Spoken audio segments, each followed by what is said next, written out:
आता वळूयात पुढल्या बातम्यांकडे। वक विधेयकावर बोलताना संजय राऊतांनी रंग बदलले अशी टीका प्रफुल्ल पटेल यांनी केली आहे। तर बाप बदलणारे लोक मला रंग बदलले असं म्हणतात, असा पलटवार संजय राऊतांनी केला आहे। अरे बाळासाहेब यांना आपण नमन करतो।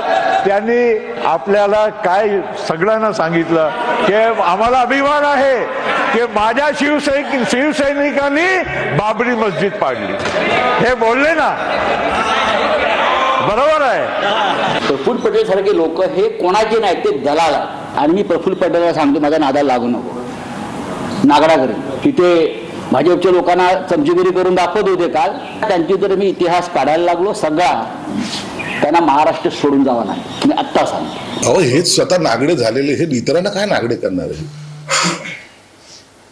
स्वतः सगळे कपडे काढलेले लोक इतरांना नागडे करण्याची भाषा कशी करू शकतात? शरद पवार आजारी होते, शरद पवार पुस्तक वाचत होते, शरद पवार जेवत होते, शरद पवार झोपले होते। अरे हवालदारा, ही दलाली करणं सोड। आता पक्षाची काय गत चालली ती बघ, एकदा बघ उघड्या डोळ्यांनी। महाराष्ट्रातला एकही शिवसैनिक आहे का तुझ्या बाजूनी? पहली बार हमारे संजय भैया का भाषण, नरोबा कुजुर्बा था। कभी नहीं तो बिल्कुल टक टक टक टक टक बोलते। आज क्या बोलूं क्या नहीं बोलूं तो समझ नहीं आ रहा, क्या बोलूं नहीं बोलूं। देखो अभी भी एकदम ऐसे कर रहे। संजय भैया आपण कलर नको बदला।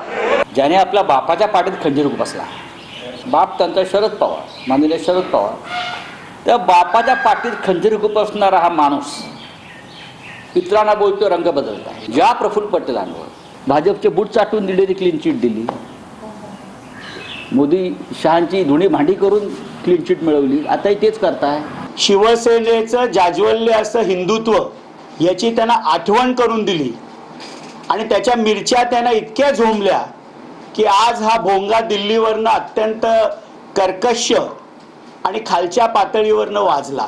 मानसिक रोग्यासारखं आज वक्तव्य ते करत होते। मग संजय राऊतांना काँग्रेसचा सर्टिफाईड डॅश डॅश डॅश किंवा सिल्वर ओकचा सर्टिफाईड डॅश डॅश डॅश हे आम्ही देखील बोलू शकतो।